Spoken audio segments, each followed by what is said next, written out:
Hello.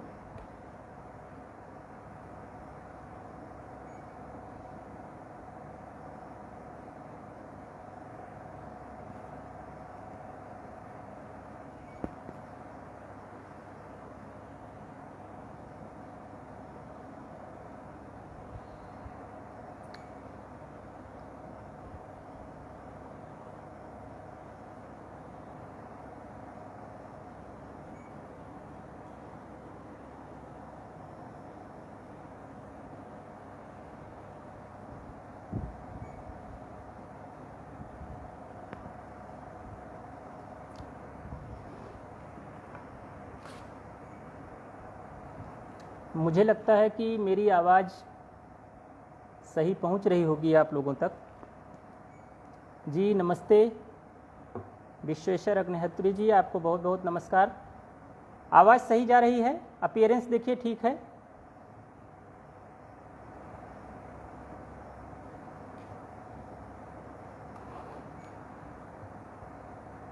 एक बार आप लिखेंगे कमेंट बॉक्स में कि मेरी आवाज़ सही जा रही है, अपीयरेंस ठीक है क्या? क्योंकि पहले मैं सिस्टम से करने वाला था, लेकिन अभी सिस्टम में कुछ समस्या बता रहा है, इसलिए मैं इस पर कर रहा हूँ। चैट बॉक्स में आप लिखेंगे क्या?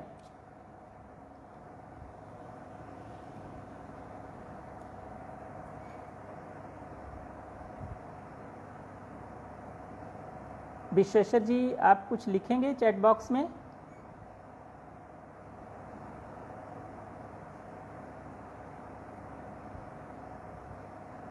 Okay, thank you, thank you. सबसे पहले तो मैं विलंब के लिए क्षमा प्रार्थी हूँ। थोड़ा सा कुछ तकनीकी समस्या के कारण जो है आपसे जुड़ने में थोड़ा विलंब हुआ। पहले मैं अपने सिस्टम से आपके साथ जुड़ने वाला था, लेकिन फिर मुझे किन्हीं परिस्थितियों में मोबाइल के साथ जुड़ना पड़ा, तो इसके लिए क्षमा प्रार्थी हूँ। अब मैं ज़्यादा देर न करते हुए विषय पर आता हूँ। एग्रीविजन अवध के फेसबुक पेज से आज की लाइव चर्चा से जुड़े हुए सभी महानुभावों का हार्दिक स्वागत करते हुए सादर अभिवादन करता हूं, प्रणाम करता हूं। सर्वप्रथम इतने महत्वपूर्ण व सामयिक विषय पर चर्चा आयोजित किए जाने हेतु मैं टीम एग्रीविजन अवध को साधुवाद देता हूं तथा इस चर्चा में मुझे विषय प्रस्तुत किए जाने का अवसर प्रदान करने हेतु मैं क्षेत्रीय संगठन मंत्री आदरणीय श्रीमान रमेश गढ़िया जी भाई साहब, प्रांत संगठन मंत्री श्रीमान घनश्याम शाही जी, एग्रीविजन प्रांत प्रमुख श्री देवेश बालियान जी, प्रांत अध्यक्ष डॉक्टर सर्वेश सिंह जी, प्रांत मंत्री श्री अंकित शुक्ला जी सहित अवध एवं अभाविक अवध का धन्यवाद ज्ञापित करता हूं। एग्रीविजन अवध तथा अखिल भारतीय विद्यार्थी परिषद अवध प्रांत का बहुत बहुत धन्यवाद ज्ञापित करता हूं। इसके अतिरिक्त हम सभी के मार्गदर्शक तथा अखिल भारतीय विद्यार्थी परिषद के अखिल भारतीय राज्य विश्वविद्यालय प्रमुख आदरणीय श्री हरि बोरकर जी भाई साहब को भी सादर प्रणाम निवेदित करता हूं। इसके साथ साथ अवध प्रांत में लंबे समय तक परिषद कार्यों में मेरे सहयोगी रहे मेरे मित्र तथा प्रांत कोषाध्यक्ष डॉक्टर शिव कुमार शुक्ल जी, प्रांत उपाध्यक्ष द्वय श्रीमान संजय वाजपेयी जी, डॉक्टर देवेंद्र मिश्रा जी, सत्यम जी, अंशुल जी, अनुज जी, राहुल जी, पूर्व प्रांत उपाध्यक्ष डॉक्टर कुलवीर सिंह जी सहित परिषद से संपर्क के विगत 19 वर्षों के लंबे कालखंड में ऐसे अन्यान्य सहयोगी जिनका सानिध्य एवं मार्गदर्शन प्राप्त होता रहा है, उन सभी ज्येष्ठ श्रेष्ठ कार्यकर्ताओं का इस लाइव सत्र में विशेष स्वागत करते हुए अब मैं चर्चा की शुरुआत करता हूं। मैं देख रहा हूं कि चर्चा में काफ़ी लोग जुड़ रहे हैं धीरे धीरे। डॉक्टर आलोक सिंह जी सहायक प्राध्यापक हैं आचार्य नरेंद्र देव कृषि विश्वविद्यालय में। डॉक्टर साहब, आपका भी इस लाइव सत्र में बहुत बहुत स्वागत है। आप परिषद के भी पूर्व कार्यकर्ता रहे हैं, बहुत वरिष्ठ हैं। तो मित्रों, आज आप लोगों से जिस विषय पर चर्चा के लिए मुझे निर्देशित किया गया है उसका टॉपिक क्या है वो मैं बताता हूँ। कृषि सुधार अधिनियम 2020 आत्मनिर्भर किसान दूरगामी परिणाम, ऐसा टॉपिक है जिस पर अभी हम अगले 40-45 मिनट आपके साथ चर्चा करेंगे। मित्रों, आप लोगों ने ये देखा होगा कि बीते कुछ दिनों में देश के मीडिया चैनलों तथा समाचार पत्रों की सुर्खियों को देखने के बाद शायद ये बताने की आवश्यकता नहीं है कि जो विषय आज चर्चा के लिए हम आपके सामने प्रस्तुत कर रहे हैं उस पर चर्चा कितनी सामयिक है और कितनी प्रासंगिक है। इसके अतिरिक्त देश के कुछ प्रांतों में हो रहे किसान आंदोलन भी हमें इस चर्चा के लिए हमारा ध्यान आकृष्ट करते हैं। आपने देखा होगा कि कुछ प्रांतों में किसानों द्वारा आंदोलन किया जा रहा है, क्योंकि हम सभी लोग एक कृषि प्रधान देश के निवासी हैं। और आपने पढ़ा होगा, देखा होगा, सुना होगा कि 2/3 आबादी हमारी जो है गाँव में रहती है। गाँव में रहती है तो खेती करती है, और भारत का जो मुख्य इकोनॉमिक जो उसका फाउंडेशन है, वो उसकी अर्थव्यवस्था की रीढ़ है, वो कृषि है। तो ऐसे में इस विषय पर हम अछूते नहीं रह सकते हैं। इस पर चर्चा करना, इस पर आज विचार करना लाजमी बनता है। मित्रों, अभी लोकसभा और राज्यसभा से कृषि सुधार अधिनियम 2020 ऐसा करके 2 अधिनियम जो है राज्यसभा और लोकसभा दोनों से पारित किए गए हैं, जबकि एक तीसरा अधिनियम जो है वो अभी लोकसभा से पारित किया गया है, राज्यसभा से नहीं पारित किया गया है। अब कृषि की बात होती है, कृषि सुधार की बात होती है, तो उसके बारे में जिज्ञासा होना स्वाभाविक है। लेकिन अब प्रश्न उठता है कि ये अधिनियम क्या है, इनका खेती किसानी व किसानों के लिए लाभ क्या है, तथा इनके लागू हो जाने के उपरांत हमारी कृषि व किसान के लिए कितना फ़ायदेमंद साबित होगा। ये अधिनियम कितना फ्रूटफुल होंगे, कितना बेनिफिशियल होंगे खेती के लिए, किसानी के लिए, किसानों के लिए, ये विषय उठता है। और इन विषयों पर चर्चा से पहले इन पर उठ रहे विवाद, आशंका, भ्रम, इनका निवारण करना मैं ज़्यादा उचित समझता हूँ। तभी आप लोगों को इस चर्चा को सुनने में ज़्यादा रुचि जागृत होगी। अन्यथा आप सभी के मन में यह प्रश्न होगा कि जिन अधिनियमों को लेकर सरकार, कृषि अर्थशास्त्री, पॉलिसी मेकर, कृषि वैज्ञानिक व अधिकांश किसान व आम जनता इतना उत्साहित है, उनको लेकर इतना हो हल्ला क्यों मचा हुआ है।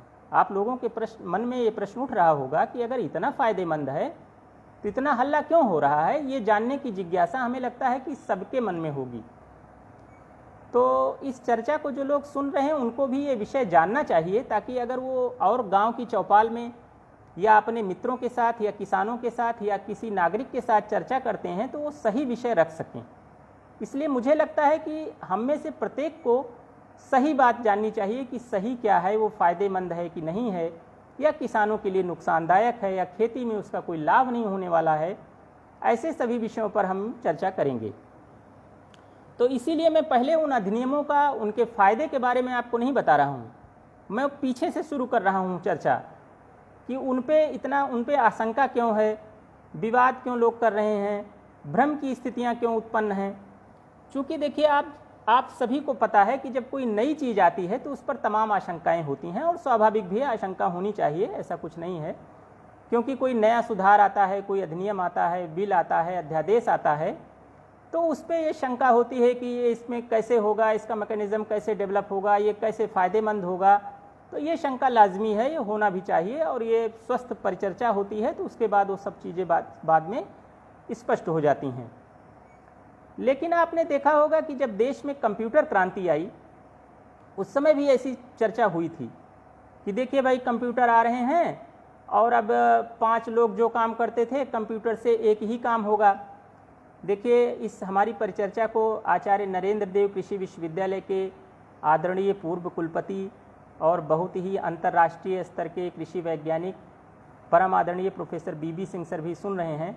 मैं उनका हृदय की गहराइयों से धन्यवाद ज्ञापित करता हूं तथा उन्हें सादर प्रणाम करता हूं।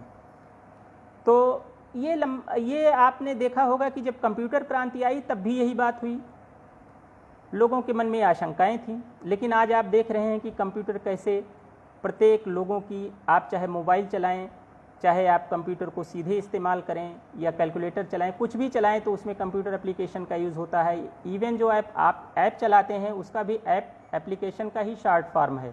मतलब कंप्यूटर का एक एप्लीकेशन है जो आपको सुविधा देने के लिए आपके मोबाइल ऐप में उसको इंस्टॉल कर दिया जाता है, तो वो भी कंप्यूटर से जुड़ा है। मतलब कितना उपयोगी हुआ, आज हर आदमी की ज़रूरत हो गई है। तो ऐसे जब कोई नया अध्यादेश आता है, कोई नए सुधारवादी कदम उठते हैं, तो उसमें लोगों की शंकाएं होती हैं। तो उसी प्रकार से इन कृषि अधिनियमों पर भी जो है कुछ किसानों की, कुछ आम नागरिकों की, कुछ उनकी आशंकाएं हैं, तो वो स्वाभाविक है, उनका निराकरण होना चाहिए। तो इसीलिए मैं पहले उन पर बात करूंगा कि क्या क्या उस पर आशंकाएं हैं, क्या भ्रम हैं, क्या जो चर्चा है, और जो भी बात मैं यहाँ पर रखूंगा वह उपलब्ध तथ्यों तथा विशेषज्ञों से चर्चा के उपरांत जो मुझे मिला हुआ है विषय, उस पर पूरी प्रामाणिकता के साथ रखूंगा, क्योंकि हम लोग वैज्ञानिक हैं। हम तो उसके वैज्ञानिक पुट की, प्रामाणिकता की, तथ्य की बात करते हैं। कोई हमारा पॉलिटिकल उसका व्यू नहीं रहता है कि हम राजनीतिक बयान देंगे उस पर। तो इसलिए हम उसको पूरी अपनी प्रामाणिकता के साथ उस बात को आपके समक्ष रखेंगे, और जो इनके विरोध के राजनीतिक पहलू हैं उस पर तो जवाब राजनीतिक लोग देंगे, और जिन विषयों से आप लोगों को पूरा ठीक से समझ में आ जाए उन सभी विषयों की चर्चा करना मैं यहाँ अपना दायित्व समझता हूँ। अब पहली भ्रम और आशंका क्या है जो देश में बड़े पैमाने पर लोगों के बीच में फैलाई गई है, वह है कि सरकारी खरीद और एमएसपी की व्यवस्था खत्म कर दी जाएगी। ये पहला सबसे बड़ा भ्रम है कि सरकारी खरीद खत्म हो जाएगी और एमएसपी वह भी खत्म कर दिया जाएगा। मैं कहता हूं कि ये पहला भ्रम बिल्कुल असंभव है। अब उसके पक्ष में मैं एविडेंस आपको देता हूं। हालांकि ये बात आदरणीय प्रधानमंत्री जी ने कही, सदन में कृषि मंत्री जी ने भी कही है, लेकिन मैं आपको उसका कारण एविडेंस के साथ बताता हूं कैसे। आप लोगों को ये पता है कि देश में जो है नेशनल फूड सिक्योरिटी एक्ट, जिसे हम राष्ट्रीय खाद्य सुरक्षा कानून कहते हैं, जो 10 सितंबर 2013 को पारित हुआ था, वो लागू है। वो चूंकि एक कानून है, संसद से कानून बाकायदा पास हुआ है, तो अगर नेशनल फूड सिक्योरिटी एक्ट लागू है तब उसके लागू रहते आप एमएसपी को या सरकारी खरीद को ख़त्म कर ही नहीं सकते हैं। वो तो स्वतः में एक कानून है जो ऑलरेडी इस समय एग्जिस्ट है, वो अस्तित्व में है कानून, तो उसको या तो उस कानून को आप ख़त्म कर दीजिए, वो संभव नहीं है। तो इसलिए ये पहला जो आपका लोगों का ये भ्रम है, ये बिल्कुल ही असंभव है, ऐसा संभव ही नहीं है। क्योंकि उस एक्ट में कहा गया है कि सभी नागरिकों को न्यूट्रिशनल सिक्योरिटी, उनके ह्यूमन लाइफ साइकिल को ठीक से चलाने के लिए ensuring access to adequate quantity of quality food, ये बहुत ही ज़रूरी है। और वो तभी संभव है जब हम देश के सभी नागरिकों को खाद्य सुरक्षा उपलब्ध कराएंगे, उनको अनाज देंगे, उनके लिए दालें उपलब्ध कराएंगे, जो भी उनको खाद्य की चीज़ें हैं, खाद्य पदार्थ हैं, वो उपलब्ध कराएंगे। तो ये पहला भ्रम तो बिल्कुल दूर हो गया, हमें लगता है ये बिल्कुल क्लियर हो गया। अब ये जो अध्यादेश, ये अधिनियम आए हैं और उनमें जो एमएसपी की बात हुई है, तो ये एमएसपी को खाद्य सुरक्षा अधिनियम डिफेंड कैसे करता है। अब आप कहेंगे कि खाद्य सुरक्षा अधिनियम है, तो एक तो मैंने बता दिया कि चूंकि उसके अधिनियम में ही लिखा हुआ है कि सबको जो है फूड सिक्योरिटी अवेलेबल करानी सरकार की जिम्मेदारी है, इसलिए अगर वो अधिनियम लागू है तो आप जो है एमएसपी और सरकारी खरीद को नहीं हटा सकते हैं। ये तो बिल्कुल क्लियर। अब दूसरा विषय आता है कि लोगों का एक ये प्रश्न है कि एमएसपी को जो है ना, उस पर एक नियम बना देना चाहिए कि सरकारी खरीद एमएसपी के रेट पर ही लोगों को खरीदारी करनी चाहिए जो व्यापारी हैं। अदरवाइज एक ऐसा कानून बना देना चाहिए कि उनको जेल कर देनी चाहिए, उससे नीचे खरीदें। तो देखिए, आपको एक चीज़ बहुत ही स्पष्ट होनी चाहिए कि मिनिमम सपोर्ट प्राइस इसका नाम है। जैसा कि इसका नाम है, सपोर्ट का मतलब होता है समर्थन, न्यूनतम समर्थन मूल्य। कहने का मतलब उस सरकार की तरफ से किसानों को एक सपोर्ट दिया जाता है, वो कोई उनका उचित मूल्य नहीं है। इसकी मांग तो किसान बहुत समय से करते आ रहे हैं कि हमारी उपज का मुझे उचित मूल्य मिलना चाहिए। अब आप कहेंगे कि सपोर्ट प्राइस है, तो वो क्या करता है, सरकार क्या करती है कि ये सरकार की एक प्रशासनिक व्यवस्था है, ये कोई कानून नहीं है एमएसपी। उसे ये लगता है कि हाँ, किसानों को, चूँकि खेती एक रिस्क का वो है, जोखिम का काम है खेती करना, इसलिए किसानों को कुछ सपोर्ट देना चाहिए। मान लीजिए कोई आपदा आ गई, रोग आ गया, इंसेक्ट पेस्ट आ गए, उसकी फसल का नुकसान होता है, तो उसकी भरपाई के लिए या मार्केट में प्राइस की वोलेटिलिटी रहती है, क्या है कि उसका जो फसल का मूल्य है अस्थिर हो जाता है। आप लोगों को पता है कि जब फसल हार्वेस्ट होती है तो उस समय मूल्य काफ़ी कम हो जाता है। तो ऐसी परिस्थिति में सरकार उसको एश्योर्ड करती है कि नहीं, मैं इतना समर्थन मूल्य, और उसका एमएसपी जो होता है वो तय किया जाता है हर रबी और खरीफ के पहले। और इसके अलावा एक शब्द सब्सिडी होता है। सब्सिडी होता है कि वो किसान को या किसी नागरिक को एक छूट प्रदान किया जाता है जो सरकार की तरफ से दिया जाता है। जैसे यंत्रों पर आपने सब्सिडी सुना होगा, सीड पे सब्सिडी सुना होगा, या मशीनरी पर सब्सिडी सुना होगा, क्योंकि वो बहुत महंगी होती हैं। कोई कुछ चीज़ें महंगी होती हैं तो उनको आम नागरिकों को या किसानों को सरलता से उपलब्ध हो सके, इसके लिए उसका बाकी का भुगतान सरकार करती है, उसको सब्सिडी कहते हैं। तो दो तरीके होते हैं। अब सब्सिडी और एमएसपी, इसको कैसे आप कानून बना देंगे? और ऑलरेडी फूड सिक्योरिटी एक्ट लागू है तो उसको ख़त्म होना ही नहीं है, वो तो ऑलरेडी एक कानून से बंधा हुआ है। तो दूसरा कानून हास्यास्पद हो जाता है कि उस पर एक कानून और बनाना। तो ये तो हमें लगता है कि क्लियर हो गया होगा कि एमएसपी वाला जो मामला है कि मिनिमम सपोर्ट प्राइस है, किसान को सपोर्ट देने के लिए है, ना कि उसकी फसल का उचित मूल्य है। और ऐसा किसान भी कहते हैं कि एमएसपी सरकार किस आधार पर निर्धारित करती है, इसका तो भाई इतने तो लागत नहीं आती है, लेकिन वो सपोर्ट है, उसको वो उसका उचित मूल्य नहीं कहा जा सकता है, एक तरीके से अश्योरेंस है। तो जो लोग एमएसपी को कानून बनाने की मांग कर रहे हैं उनको पहले ही फूड सिक्योरिटी एक्ट के पीछे जाना चाहिए, जो 2013 का कानून अभी जल्दी ही बना है। तो बड़ा उसको सोच विचार के सरकार ने बनाया होगा, तत्कालीन सरकार ने। तो एक तो ये विषय क्लियर हो गया, मुझे लगता है कि कोई डाउट नहीं होगा। दूसरा जो है, अब आप सोचते होंगे कि एमएसपी कैसे लागू होता है। तो सरकार हर फसल की 2 सीजन होती है, रबी और खरीफ। उससे पहले CACP, इसका मतलब होता है commission for agricultural cost and prices, वो एक कमीशन है जो अपनी सिफारिश देता है, पूरा आकलन करके बताता है कि कितना एमएसपी। अभी आपने देखा कल या परसों एमएसपी घोषित हुई है, तो उसमें तमाम खाद्य वस्तुओं के जो है मूल्य बढ़ाए गए हैं, क्योंकि वो CACP अपनी सिफारिश देती है कि इतना मूल्य होना चाहिए, महंगाई के हिसाब से और उनकी लागत के हिसाब से मूल्य तय करती है। जैसा कि स्वामीनाथन जी ने कहा था अपनी रिपोर्ट में एमएसपी के बारे में, तो सरकार उसको लागू करती है, उसके अकॉर्डिंग, स्वामीनाथन जी की रिपोर्ट के अकॉर्डिंग लागू करती है। किसानों की एक मांग ये भी रहती है कि स्वामीनाथन जी की रिपोर्ट को लागू करना चाहिए। हालांकि स्वामीनाथन जी ने रिपोर्ट तो बहुत पहले सबमिट की थी, लेकिन बीते वर्षों में कई दशकों तक जो है वो रिपोर्ट लंबित रही। हालांकि उसको अब इस समय की सरकार ने जो है 201 रिपोर्ट, उसमें एक रिकमेंडेशंस दिया था स्वामीनाथन जी ने। 201 में 200 रिकमेंडेशंस को लागू किया गया है या उस पर काम चल रहा है, आप सोचिए। तो आप कह सकते हैं कि 99.99% जो है स्वामीनाथन जी की रिपोर्ट को इम्प्लीमेंट किया गया है या किया जा रहा है। अच्छा, अब एमएसपी की ज़रूरत क्यों पड़ी? आपको पता है कि जो 1950 और 60 के दशक में खेती की क्या हालत थी। सभी लोग कृषि से जुड़े हैं, विद्यार्थी हों, किसान हों या साइंटिस्ट हों, प्राध्यापक हों, सबको पता है उस समय हमारा उत्पादन कितना कम था। यहाँ तक कि खाने के लिए हमें अनाज जो हमारी ज़रूरत थी उतना भी नहीं पैदा होता था। तो उस समय क्या था कि अगर मान लीजिए किसी फसल का उत्पादन अच्छा हो गया तो कीमत अच्छी मिल गई फसल किसान को। कभी कभी ऐसा भी होता था कि उत्पादन में घटोत्तरी हो जाती थी, ह्रास हो जाता था, रिड्यूस हो जाता था। तो उस समय किसान को क्या होता था कि वो परेशान हो जाता था, भाई किसान के पास और कहीं से तो कोई पैसा मिलता नहीं था। तो किसान उस समय उसको अश्योर्ड करने के लिए सरकार ने ये व्यवस्था लागू किया 50 और 60 के दशक में कि एमएसपी दिया जाएगा और उससे उनको थोड़ा सा सपोर्ट मिलेगा। और ये उस समय का अपना सुधारवादी एक कदम था जो चलता रहा। फिर उसके बाद में 1964 में LK झा साहब के नेतृत्व में फूड ग्रेन्स प्राइस कमेटी बनाई गई। उस कमेटी के जो सुझाव थे उन्हीं के आधार पर 1965 में FCI बना, भारतीय खाद्य निगम, जिसको फूड कॉरपोरेशन ऑफ इंडिया कहते हैं, जो सरकारी खरीद करता है गेहूं और धान की।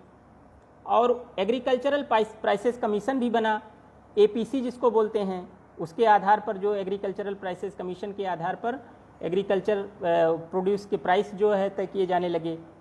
अब इन दो संस्थाओं जो APC और ये बना FCI बना, इनका काम था कि देश में खाद्य सुरक्षा के प्रशासन में मदद करना। जो फूड सिक्योरिटी के काम में लगी हुई एजेंसीज़ हैं या एडमिनिस्ट्रेशन है, उनको हेल्प करने के लिए ये दो एजेंसी काम करने लगी। अच्छा, FCI तो अपना अनाज खरीदने का काम करने लगी। जो अनाज खरीदती थी वो पब्लिक डिस्ट्रीब्यूशन सिस्टम, जो PDS कहते हैं, जो सरकारी सस्ते गल्ले की दुकान से नागरिकों को, जो ज़रूरतमंद नागरिक हैं उनको बांटा जाता है। तो ये करने लगी, और दूसरा जो है उसके आधार पर जनता को रियायती दर पर अनाज उपलब्ध कराया जाने लगा। बाद में एपीसी का नाम 1985 में बदलकर सीएपीसी कर दिया गया। उसका काम था कि कृषि से जुड़ी हुई जो वस्तुएं हैं उनकी नीति बनाने में सरकार की मदद करे। तो ये इस तरीके से इसका एक इतिहास रहा है कि एपीसी का कैसे उसको लागू किया गया, ये मिनिमम सपोर्ट प्राइस एमएसपी को, और उसका लाभ कैसे होता है किसानों को। अभी देखिए 18 सितंबर को राज्यसभा में राज्य मंत्री हैं, कृषि, खाद्य और सार्वजनिक मामलों के राज्य मंत्री राव साहेब दानवे पाटिल साहब ने बताया कि 9 सितंबर को जो उन्होंने बताया उसके हिसाब से रबी सीजन में गेहूं पर जो एमएसपी का लाभ है वो 43.33 लाख किसान उसका लाभ ले रहे थे। ये लाभ पिछले साल जो किसान ले रहे थे वो 35.57 लाख से करीब 22% ज़्यादा है। पिछले साल जो किसान एमएसपी का लाभ ले रहे थे उससे 22% इस वर्ष एमएसपी का लाभ किसानों को मिला है। और उसी डेटा के आधार पर हम आपको बता रहे हैं जो राज्यसभा में दिया गया है कि गेहूं के किसानों की संख्या लगभग दोगुनी हुई है एमएसपी का लाभ लेने वाले, जबकि 2016-17 में सरकार को एमएसपी पर गेहूं बेचने वाले किसानों की संख्या 20.46 लाख थी, और अब इन किसानों की संख्या 112% बढ़ गई है। ये आप सोच सकते हैं।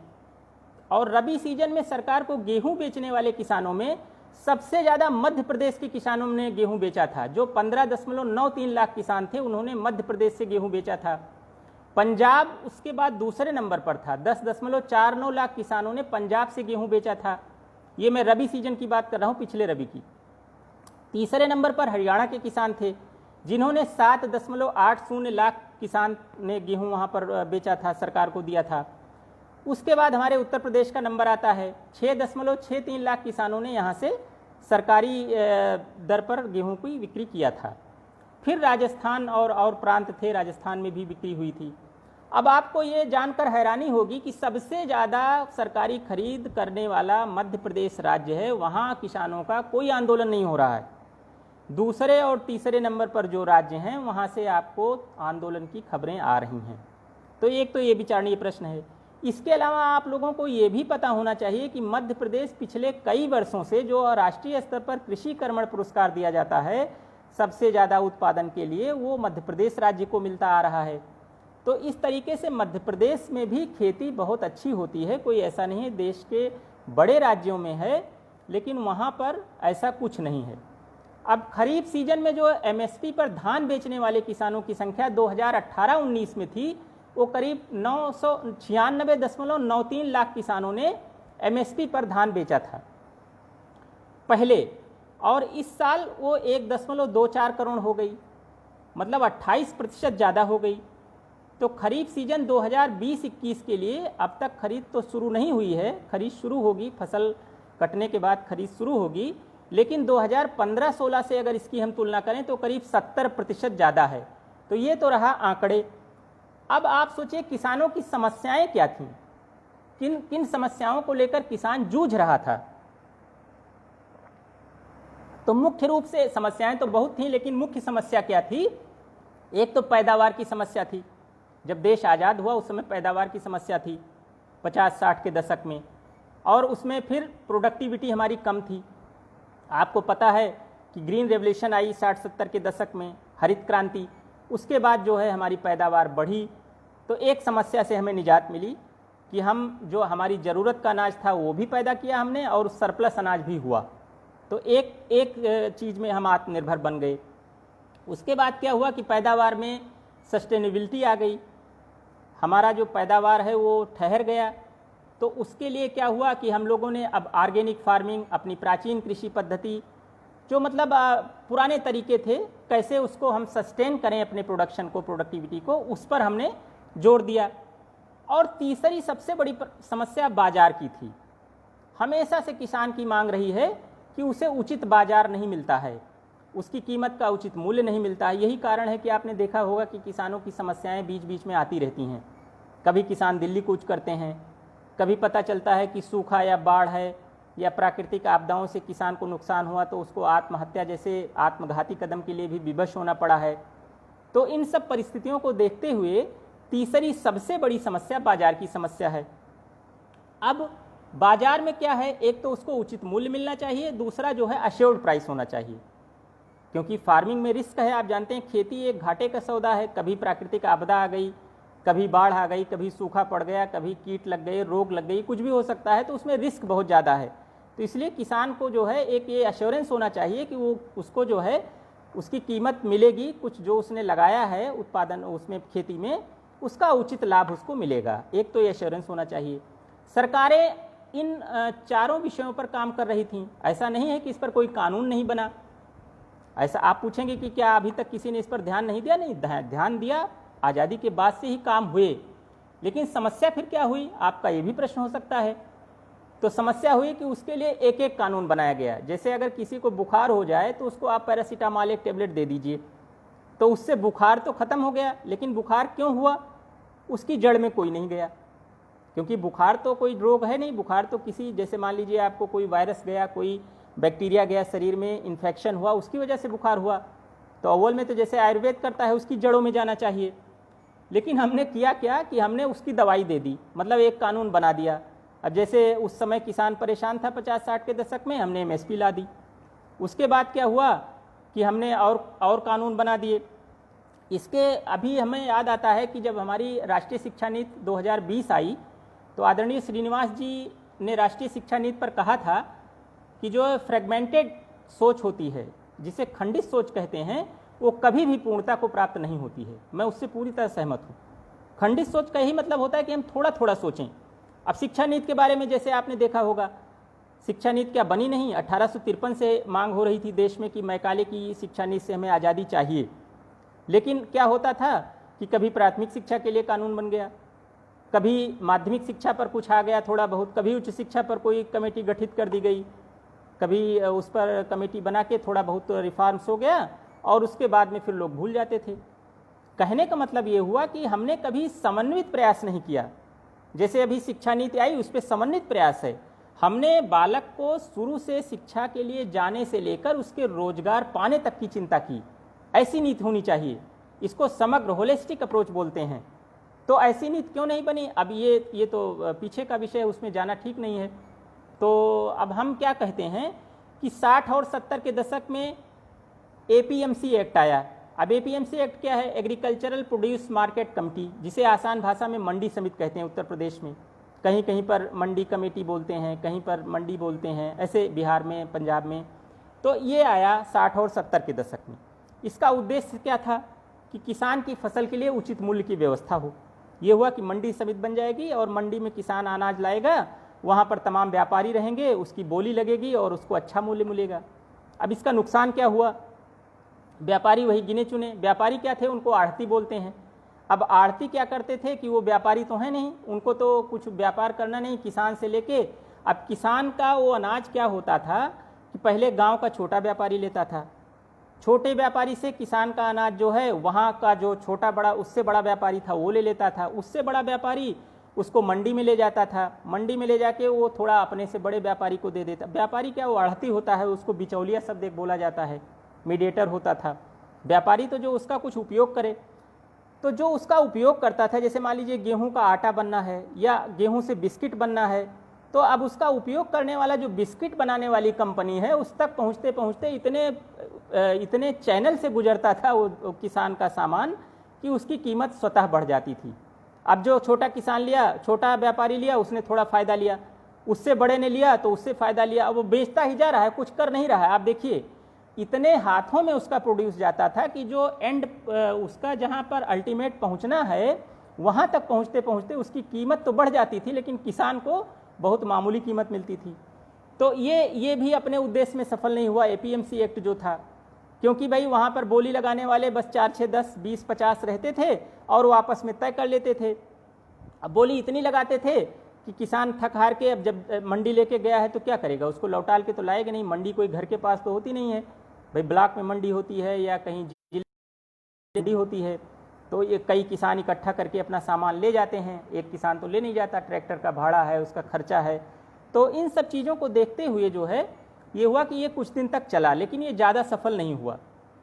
अब आपको पता होना चाहिए कि देश में इस समय 2477 principal regulated markets based on geography है, जो APMCs जिनको बोलते हैं, जिसमें से 4843 4843 जो सब मार्केट यार्ड्स हैं, तो वो रेगुलेट होते हैं, APMC उनको रेगुलेट करता है।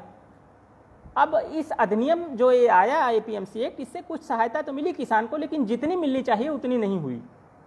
तो अब ये हुआ कि भाई इसके बाद 1990 का जब दौर आया तो देश में उदारीकरण का दौर शुरू हुआ, ग्लोबलाइजेशन और आप जिसको लिबरलाइजेशन बोलते हैं। उस समय WTO की नीतियाँ आईं, वर्ल्ड ट्रेड ऑर्गेनाइजेशन, विश्व व्यापार संगठन बना, देश पूरा दुनिया एक खुली बाजार हो गई। तो उस ओपन इकोनॉमी को हमारे देश ने भी अडॉप्ट किया, ज़रूरी भी था, क्योंकि भाई निवेश होगा, हमारा सामान उनके यहाँ जाएगा, उनका हमारे व्यापार का यही फंडा होता है कि जब आप जो है व्यापार को जितना ओपन रखेंगे उतना ही फ़ायदा होगा। तो इसलिए उसमें कृषि को कोई फ़ायदा नहीं हुआ, क्योंकि कृषि में छोटे छोटे नियम थे, उसमें तमाम व्यवधान थे, रेस्ट्रिक्शंस थे। तो इसलिए जो लाभ लिबरलाइजेशन और इसका हमें ग्लोबलाइजेशन का कृषि को मिलना चाहिए था वो नहीं मिला, कृषि में कोई निवेश नहीं आया। अब हुआ क्या, जब कृषि में निवेश नहीं आया तो किसान को उसका लाभ नहीं मिला। वैश्विक बाजार के लोग जो है इन्वेस्ट करने के लिए कोई लोग कृषि में आए नहीं, और 94-95 ने पूरी तरीके से देश ने इसको WTO को अडॉप्ट कर लिया, ओपन इकोनॉमी को। अब उसमें छोटे छोटे कानून बाधा बन रहे थे। तो इसके बाद जब 2003 में अटल जी की सरकार थी तो उस समय ये हुआ कि मॉडल APMC एक्ट लाया गया। उन्होंने भी सोचा कि थोड़ा सुधार करते हैं, थोड़ा लिबरल करते हैं इस कानून को, जिसकी वजह से शायद निवेशक इसमें आए। तो उसको मॉडल APMC एक्ट कहा गया, जो थोड़ा फ्रीडम दिया, उसने किसान को भी फ्रीडम दिया और व्यापारी को भी दिया। लेकिन अब 2003 से वो जब कानून चलता रहा, लेकिन उसका भी कोई बहुत ज़्यादा रिफॉर्म्स नहीं दिखाई दिया, क्योंकि उसमें भी थोड़ा बहुत ही सुधार किया गया था, पूरा सुधार नहीं किया गया था।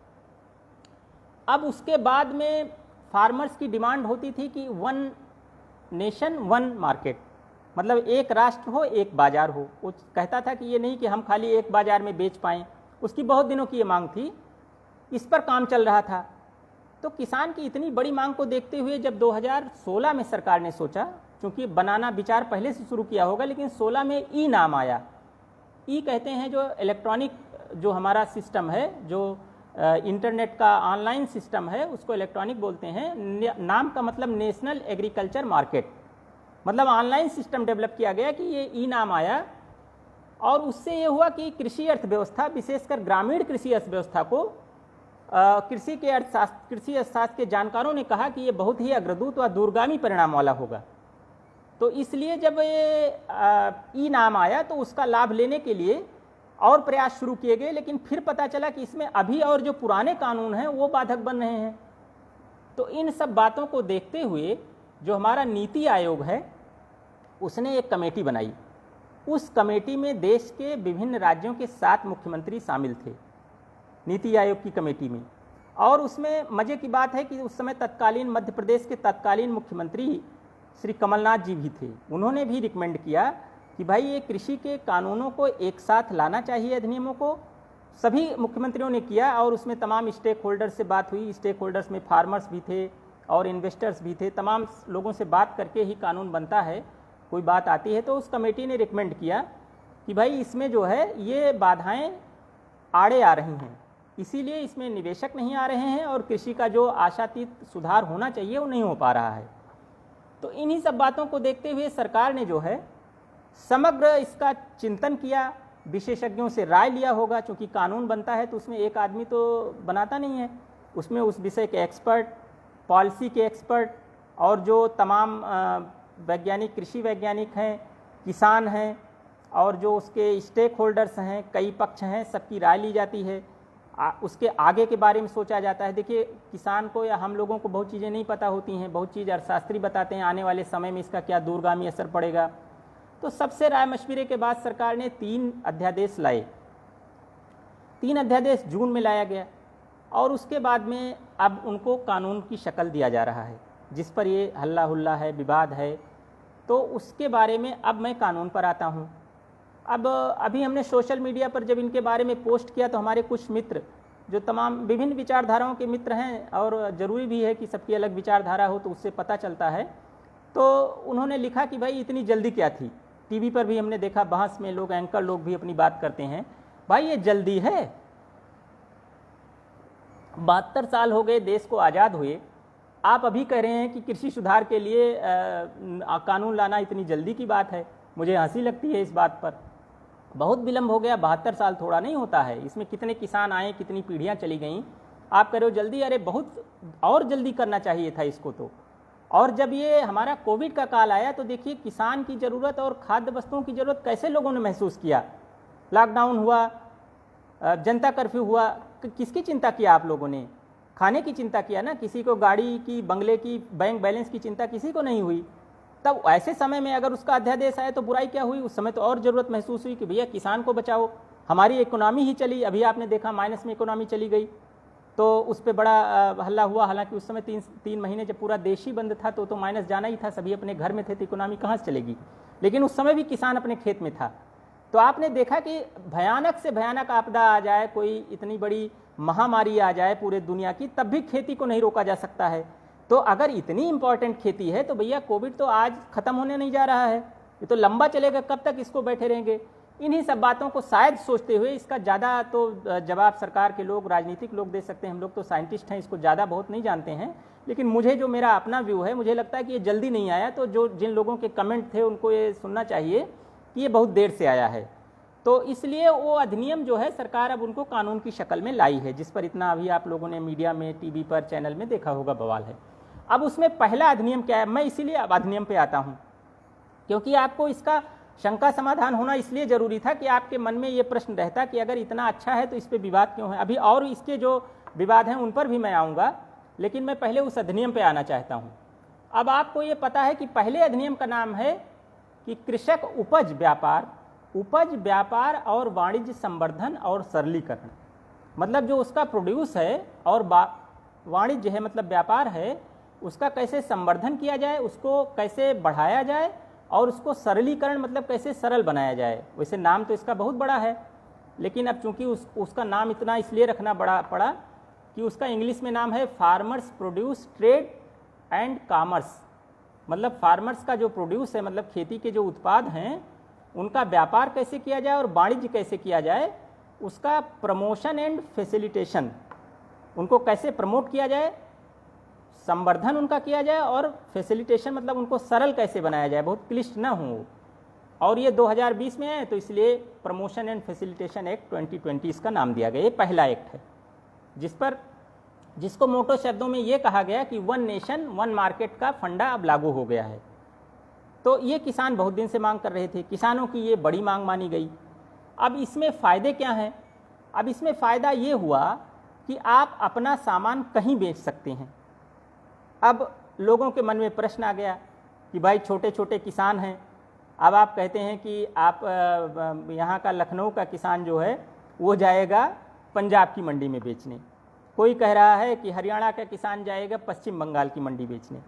अरे भाई, जब कानून बनता है तो पहले कानून की मोटी मोटी बातें लाई जाती हैं अध्यादेश अधिनियम में, उसके बाद उसको मैकेनिज्म कैसे लागू किया जाएगा, इम्प्लीमेंट किया जाएगा, उसके लिए एक कमेटी बनती है, वो उस पर तय करती है कि इसको कैसे इम्प्लीमेंट। अब आप जैसे नई शिक्षा नीति आई, राष्ट्रीय शिक्षा नीति 2020, उसमें एक दिन एक हमारे मित्र ने पूछा कि भाई उसमें ये है कि अगर 1 साल पढ़ाई करने के बाद कोई विद्यार्थी ड्रॉप आउट कर देता है तो उसको सर्टिफिकेट दिया जाएगा, अगर 2 साल के बाद ड्रॉप आउट करता है तो उसको डिप्लोमा दिया जाएगा, 3 साल के बाद अगर वो ड्रॉप आउट करता है तो डिग्री दिया जाएगा, 4 साल के बाद करता है तो रिसर्च के लिए वो एलिजिबल हो जाएगा। ठीक है। अब उनकी जिज्ञासा ये थी कि अगर वो 1 साल के लिए ड्रॉप आउट करेगा तो हम जो कोर्स पढ़ा रहे हैं, प्रोफेसर साहब ने पूछा कि कैसे देंगे। स्वाभाविक है, जिज्ञासा स्वाभाविक है भाई, होना चाहिए। कौन सी डिग्री दे देंगे 1 साल में, क्या डिप्लोमा दे देंगे उसको, क्या सर्टिफिकेट दे देंगे। तो मैंने बताया कि भाई इसका कोर्स डिजाइन किया जाएगा, उसके लिए बाकायदा ICR की अध्यक्षता में कमेटी गठित की जाएगी, गठित हो गई है, और वो बनाएगी कि कैसे कोर्स डिजाइन किया जाए कि 1 साल के कोर्स में उसको कोई स्किल डेवलपमेंट का ट्रेनिंग दिया जा सके। 1 साल की पढ़ाई करे तो किसी स्किल में माहिर होके निकले वहाँ से, ताकि उसको उसका सर्टिफिकेट दिया जा सके। जैसे मान लीजिए कोई सॉइल साइंस की पढ़ाई कर रहा है, अब वो सॉइल टेस्टिंग तो कम से कम जान ही ले। अब पता लगा कि सॉइल टेस्टिंग आ रही है तो उसको एक सर्टिफिकेट दे दिया गया, भैया वो सॉइल टेस्टिंग लैब में जाके सॉइल टेस्टिंग तो कर सकता है, 1 साल बाद ड्रॉप आउट हो गई पढ़ाई। मौसम का कोई लड़का है, स्टूडेंट है, अब डेटा ऑब्जर्वेशन तो उसको आना ही चाहिए, कम से कम जाके किसी ऑब्जर्वेटरी में डेटा ऑब्जर्व कर सकता है। 1 साल की सर्टिफिकेट दे दी गई, ऑब्जर्वर की पोस्ट आई, वो अप्लाई कर दे आराम से। उसको भैया डेटा ऑब्जर्वेशन का बहुत अच्छा आइडिया है, तो उसके लिए डिज़ाइन करना पड़ता। ऐसे जब ये हुआ कि वन नेशन वन मार्केट हो गई, तो लोगों के मन में प्रश्न आया कि अरे छोटे छोटे किसान हैं और कैसे इसको करेंगे। तो भाई उसके लिए सरकार ने एक मैकेनिज़्म बनाने की बात की है कि उसके लिए आपको मोबाइल पर एक ऐप आएगा, जो कंप्यूटर का एप्लीकेशन होता है वो आपके मोबाइल पर आएगा। अभी हमने ई नाम इसीलिए पहले बताया उसका बैकग्राउंड, कि जो इलेक्ट्रॉनिक नेशनल एग्रीकल्चर मार्केट है उसका, और वो मैकेनिज़्म पूरा डेवलप होगा और सरल भाषा में होगा। उसको आम देखिए, आप तो देख ही रहे हैं कि व्हाट्सएप और ये सब छोटे से छोटे किसान चला रहे हैं। छोटे का मतलब चाहे वो पूंजी में छोटे हों, चाहे वो जोत में छोटे हों, चाहे वो पढ़ाई लिखाई में छोटे हों, सब चला रहे हैं क्योंकि वो बहुत ईजी होता है। ऐसे ही आपके मोबाइल पर, एक किसान के मोबाइल पर ऐप आ जाएगा। रोज़ सवेरे उठा, आप उसने खोल के देख लिया, हाँ भाई किस अनाज की या किस एग्रीकल्चर प्रोड्यूस की कीमत कितनी है आज की डेट में, किस मंडी में है। आप शेयर मार्केट बहुत लोग देखते होंगे, अब कोई मुंबई जाके थोड़े ट्रेडिंग करता है शेयर की, यहीं से बैठे बैठे अपना उसने देख लिया, यहीं से बेच दिया, यहीं से खरीद लिया, दिन भर में कितने रुपए कमा लेते हैं बहुत लोग। हालांकि वो तो जोखिम है, वो एक एग्जाम्पल मैं ऐसे दे रहा हूँ आपको इलेक्ट्रॉनिक का, कि जो चीज़ें ऑनलाइन होने से कितनी सरल हो जाती हैं। जब कोई ऑनलाइन चीज़ हो जाती है तो कितनी सरल होती है, उदाहरण आसान भाषा में समझाने के लिए। अब आप कहेंगे कि किसान कैसे, एक किसान वहाँ पे जाएगा, उसका कौन खरीदेगा। भाई देखिए, आप कहीं भी बेच सकते हैं, तो इसके लिए सरकार एफपीओज बनाने की व्यवस्था कर रही है। आप कहेंगे एफपीओज क्या है? एफपीओज है फार्मर्स प्रोड्यूसर ऑर्गेनाइजेशन, जो उनका एक फार्मर्स का समूह बनाएगी, छोटे छोटे क्लस्टर्स बनाएगी। अभी सरकार ने कहा है कि हम 10,000 एफपीओज बनाएंगे, और उसके लिए उन्होंने बाकायदा पैसा भी रिलीज कर दिया है। तो अब आप ये बताइए कि जब आपका ये मैकेनिज़्म बन जाएगा तब न चीज़ें आसान होंगी। अभी तो उस कानून जो अधिनियम बना है उसी को नहीं समझ में आ रहा है लोगों के। अब उसको कोई पढ़ा तो है नहीं। जैसे अभी बीते दिनों सीए एनआरसी की बात हुई, सीए का आया, एनआरसी का, उस पर हल्ला मच गया। भाई आप उसको पढ़ो, उसको समझो। हम लोग साइंटिस्ट हैं, हम तो तटस्थ होकर बात करते हैं, हम किसी सरकार की बात नहीं, हम तो जो नियम है बताएंगे, अच्छा होगा तो अच्छा बताएंगे। और एग्रीविजन तो ऐसा प्लेटफार्म है जो एग्रीकल्चर की ही बात करेगा, एग्रीकल्चर की बात करेगा। एग्रीकल्चर में कृषि विद्यार्थी, किसान यही आते हैं, तो हम तो उन्हीं की बात करेंगे। अगर उनके अगेंस्ट कोई चीज़ है तो हम तो भाई इस प्लेटफार्म से उसके खिलाफ ही बोलेंगे, चाहे जो हो। तो अगर अच्छी चीज़ है तो उसको बताएंगे और उसको तथ्य के साथ बताएंगे। तो एक तो ये हो गया। अब किसान अपना उत्पाद अपने खेत से बेच सकता है, या किसी मंडी में जाके बेच सकता है, या किसी भी प्लेटफार्म पर, व्यापारिक प्लेटफार्म पर वो बेच सकता है, और अपनी कीमत अपने हिसाब से तय कर सकता है। नंबर 1 हो गया। किसी संस्था को भी बेच सकता। अब उसके पास 2 ऑप्शन हैं, चाहे तो मंडी में पैसे पहले जैसा बेचे, या एफसीआई को जाके दे दे सरकारी खरीद पर, एमएसपी पर, या उसको अच्छी कीमत मिल रही है तो किसी मंडी में बेच दे।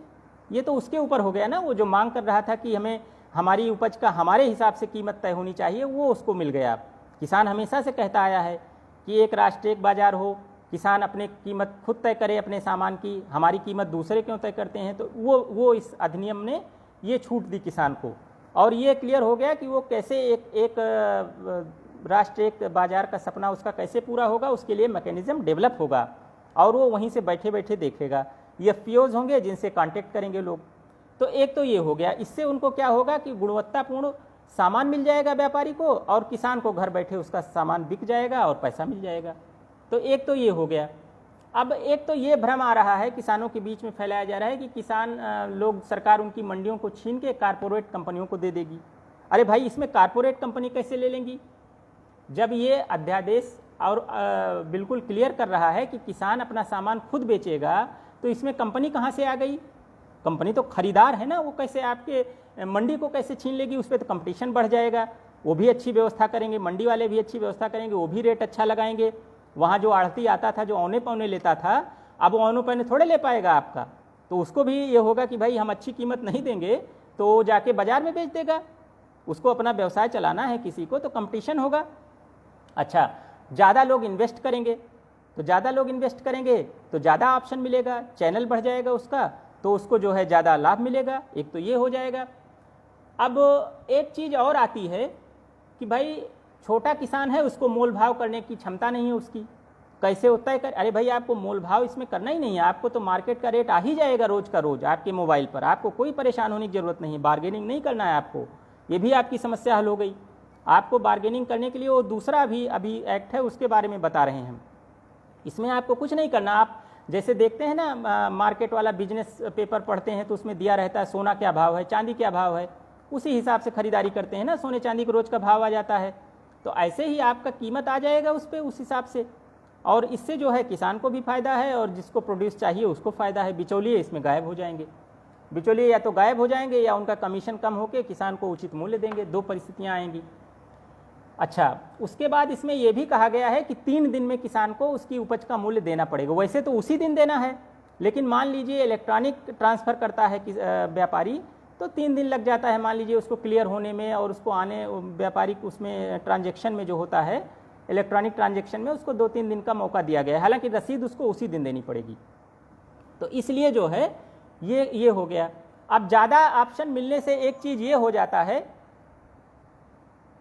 हाँ क्षमा कीजिएगा, ज़्यादा ऑप्शन मिलने से जैसे अभी आप लखनऊ में जो रहते हैं वो हजरतगंज और अमीनाबाद बाज़ार क्यों करने जाते हैं, वहाँ ज़्यादा दुकानें हैं, ज़्यादा ऑप्शन है उनको ख़रीदारी का, तो उनको सहायता मिलती है, सुविधा मिलती है। तो ऐसे जब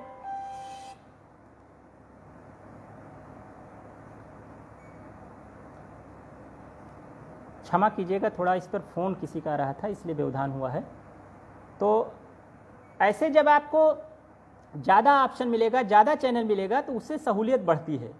तो एक तो ये हो जाएगा कि ज़्यादा ऑप्शन मिलने से किसान का भी फ़ायदा होगा और व्यापारी को उचित दाम पे मिल जाएगा।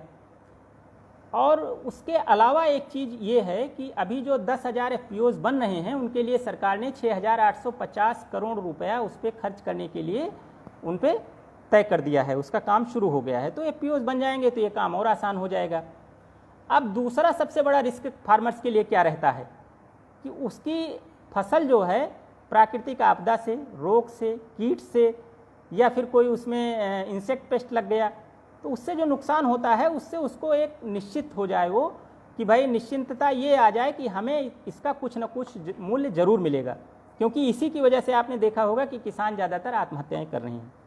उनको लगता है कि भाई हमने इतना पैसा लगाया, लोन लिया, क्रेडिट पे लिया और पैसा उसको जमा करना पड़ेगा, कैसे जमा करेंगे, इस सब परिस्थितियों को देखते हुए उसको जो है पैसे की ज़रूरत मतलब चिंता हो जाती है। और इन चिंताओं का समाधान करने के लिए कोई ऐसा कानून नहीं था अभी तक एग्रीकल्चर सेक्टर में कि जो उसका ये समाधान चिंता का कर सके।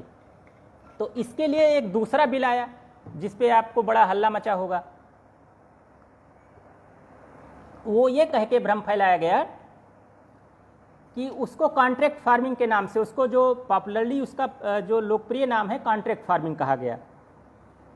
अब वो उसका पूरा नाम है कृषक सशक्तिकरण व संरक्षण कीमत आश्वासन सेवा पर करार विधेयक। अब इससे नाम से ही आप समझ गए कि इससे फार्मर को एम्पावरमेंट किया जाएगा और उसको प्रोटेक्ट किया जाएगा। किससे? Agreement of price assurance and farm services bill. Price assurance का एग्रीमेंट होगा।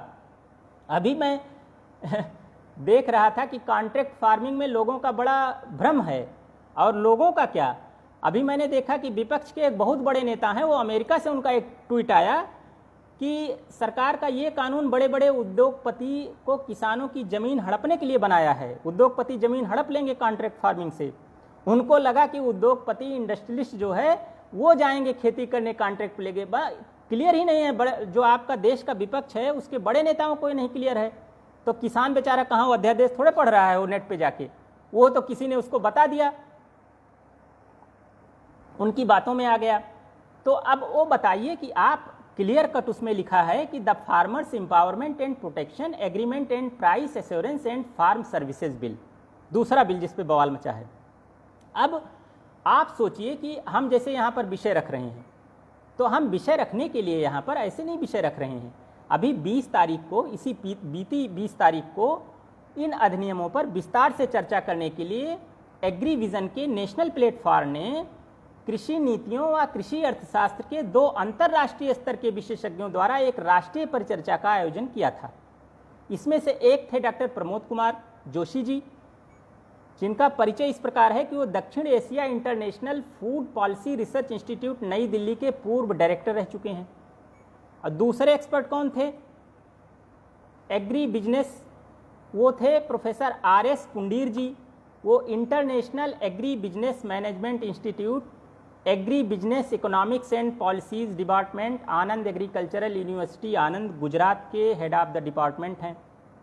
अब आप सोचिए, ये लोग सीधे पॉलिसी से जुड़े हैं, ये पता नहीं कितनी सरकारों के समय में अपनी राय दे चुके हैं, क्योंकि विशेषज्ञ तो वही रहते हैं, सरकारें बदलती हैं, ब्यूरोक्रेट्स बदलते हैं, लेकिन विशेषज्ञ तो वही रहते हैं ना। अब कृषि विशेषज्ञ मौसम का लाना है, तो अब हम हैं, मान लीजिए मौसम, तो हमारा ज्ञान थोड़े मौसम का बदल जाएगा, तो वो तो वही राय देंगे। तो उन लोगों की राय के आधार पर कोई चीज़ तय होती है। अब वो जब ये विधेयक आया कॉन्ट्रैक्ट फार्मिंग का, तो इसमें बड़ी स्पष्ट चीज़ आप लोगों को जाननी चाहिए कि इसमें मूल्य, जो आपका किसान की उपज का मूल्य है उसका कॉन्ट्रैक्ट होगा, ना कि उसके खेती करने का नहीं। खेती वही किसान करेगा, तरीका उसका वही रहेगा, लेकिन उसका सौदा पहले तय होगा। अब आप कहेंगे कैसे पहले तय होगा? आपको मैं एक उदाहरण देता हूँ।